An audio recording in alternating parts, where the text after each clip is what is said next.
Have you ever wondered what really separates the good from the truly legendary? Well, today, we're diving into the mind of a master, the music producer Rick Rubin, to unpack his incredible philosophy on creativity. And here's a hint. He believes the secret isn't in what you do, but in how you are. Our guide for all this is Rubin's book, The Creative Act, A Way of Being. And of course, his decades of work helping artists like Kendrick Lamar, Adele, and even Johnny Cash find their truest voice. This isn't just some how-to guide, though. It's something much, much deeper. You know, this one sentence right here, it's the key to everything. Rubin is basically asking us to completely reframe how we think about creativity, not as a task you check off a list, but as the very lens through which you experience the entire world. Okay, let's get into it. Part 1. Creativity, a way of being. So the first myth Rubin just wants to completely bust is that creativity is some rare gift. He insists it is not. He says it's a way of seeing and interacting with reality that's open to all of us, whether we're composing a symphony or just trying to figure out what to make for dinner. So what does it actually mean to live like an artist? Well, it means turning up the volume on your senses. It's about becoming like a professional noticer, paying super close attention to the small details, those gut feelings, and all the quiet whispers the world is constantly sending our way. All right, Part 2, tuning into the source. Okay, so Rubin sees the universe as this kind of boundless broadcast of ideas, and he calls it the source. The artist's job, then, isn't to invent things from scratch. It's to become a really sensitive antenna, picking up on the signals that are already out there, just waiting for someone to listen. And producer Pharrell Williams, who's worked a ton with Rubin, describes this exact same feeling. He says it's not about forcing an idea. It's about just being open enough to catch the transmission when it finally comes through. But you might be thinking, if we're all listening to the same source, how is art unique? This is where your individuality is everything. Your personal history, your tastes, your scars. That's not noise getting in the way of the signal. That is your unique antenna. It's the filter that guarantees your expression will be yours and yours alone. Okay, let's get practical. Part 3, the artist's work. Rubin breaks the whole creative cycle down into 4 distinct phases.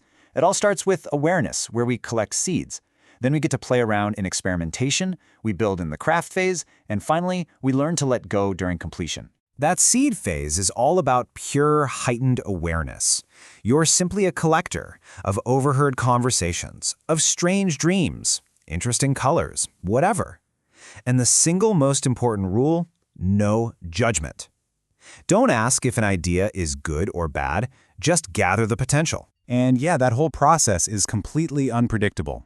In his conversation with Rubin, Kendrick Lamar talks about how a creative burst can last an hour or it can last 6 months. There's no set timeline.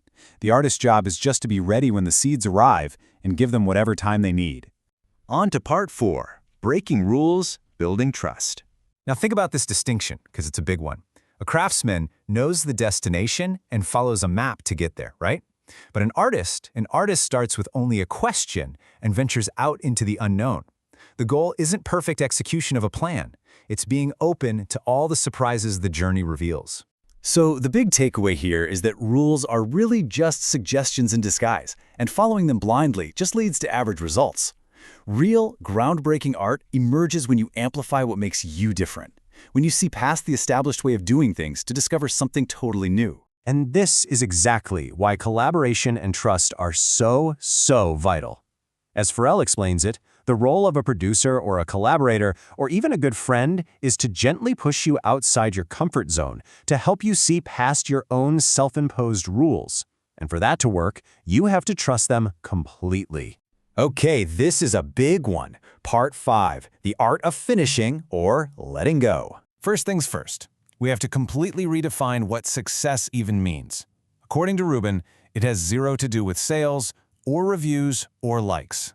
The only question that matters is, do you love it? If the answer is yes, then hey, you've already succeeded. The work is for an audience of one, you. And letting go is absolutely essential, because a piece of art isn't a permanent autobiography, it's just a snapshot of who you are right now. Holding on, endlessly perfecting it, it's like trying to go back and edit a photograph of a moment that's already gone. All right, let's zoom all the way out. Part 6, Why We Make Art. The Great Connection. Ultimately, when you boil it all down, art is a fundamental act of connection. It's how we share our unique inner world, our specific filter on reality with other people. It's a way of saying, hey, this is what it's like to be me right now. And in doing that, we create a bridge, reminding ourselves and everyone else that we are not alone. So, we arrive at the final and the biggest question. After all of this, why? Why do we have this primal urge to make things? Why do we create at all? And that's where Rubin leaves us, with a beautiful mystery. The drive to create is a fundamental force, like gravity or the changing of the seasons. We don't have to understand it to participate in it. We just have to be open, pay attention, and do the work.